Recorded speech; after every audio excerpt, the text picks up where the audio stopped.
It was supposed to take 3 days, just 3 days. But after nearly 3 weeks, the big bad Russian military has yet to take Ukraine.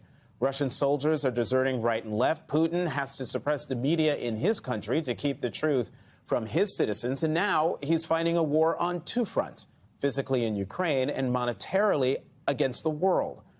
All to restore what he thinks is the glory of the old Soviet Union?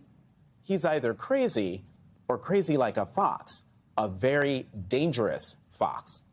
Joining me now, Washington Post columnist Max Boot and NYU history professor Ruth Ben-Ghiat, author of Strong Men, Mussolini to the Present. Thank you both very much for coming to the Sunday show. Ruth, this is your first time on with me, so I will start with you. I've been asking everybody about the potential off-ramps for Vladimir Putin to end this war. Is there really an off-ramp he would take, and would he take it because he's in too deep? Yeah, first of all, when we talk about Putin maybe being unhinged or crazy, I don't really like to do that because it doesn't help us understand that this is part of a pattern. And when you have an autocrat who's been in power for too long, they don't listen to people anymore. And this war was, afflicted by very bad decision making. It wasn't gamed out with generals. Very few people knew about it because Putin's become more paranoid. We also see the toll of his corruption on the military. Russia's a kleptocracy, and he's been siphoning, resources away from the military into his offshore accounts. So all of this has left him very vulnerable, actually, very humiliated in the eyes of the world and Russian elites who support him because he's supposed to be the defender of Russian prestige. So when you get into the state and you're obsessed with fantasies of grandeur, you think, you're at your peak, you lash out, and there isn't much of an off-ramp also because autocrats don't negotiate. They do deals with other autocrats. That's actually a very good point. Autocrats do not negotiate.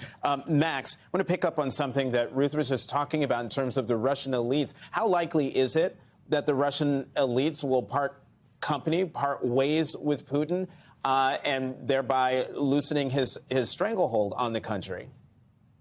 Well, we just don't know, Jonathan, because this is a very closed system, and Putin is the most powerful and the least transparent Russian ruler since Stalin. So we don't really know what is going on behind the scenes. I mean, I would point out that Russia has experienced revolutions in the past after losing wars in 1905 to Japan and 1917 to Germany. So it's certainly not out of the question. And after the Cuban Missile Crisis, Khrushchev was removed by the Politburo. So it's possible to imagine something along those lines happening, but we just don't know. And I don't think we can, speculate too much about what will happen with Putin in the future. I think we need to concentrate on the here and now, which is helping the Ukrainians to defend their own territory and continuing to ramp up the sanctions to increase the pressure on Putin and to make it clear to him that this aggression will not pay.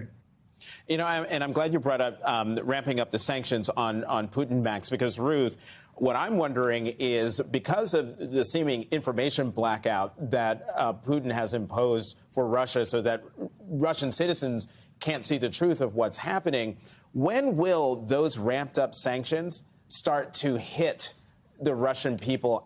Do we know whether they've hit the Russian people already, and what likely would be the response to that in a country where we have already seen people protesting, those who do protest against the war in Russia, being arrested?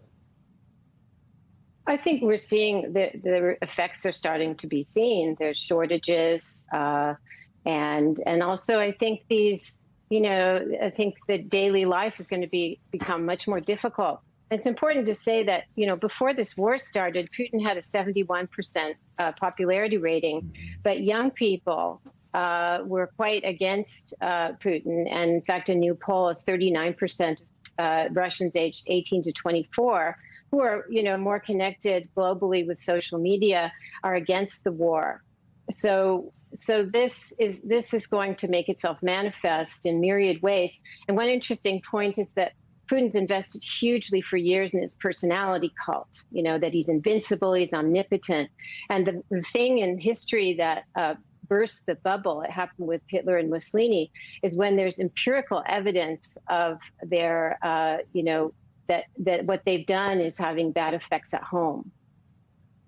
You know, we have a minute left, and Max, Ruth, I loved it when you said you can't negotiate with an autocrat, and so therefore, Max, are the efforts at negotiations on the part of the Germans and the French with Putin, on the part of the Israeli prime minister with Putin, everyone trying to broker some kind of peace or get Putin to negotiate with them, are they for naught? Are those efforts a waste of time?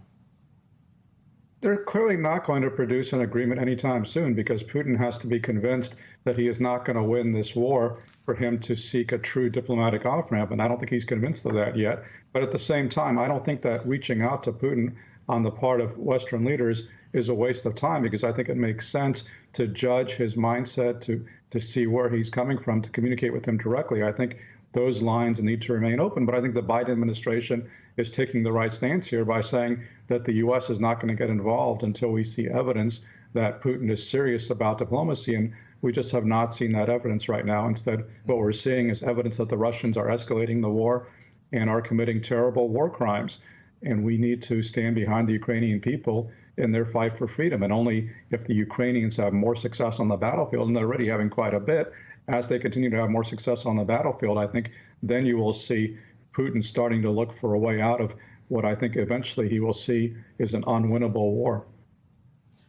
Max Boot, Ruth Ben-Ghiat, thank you both very much for coming to the Sunday Show and helping us better understand, a little better understand Russian President Vladimir Putin.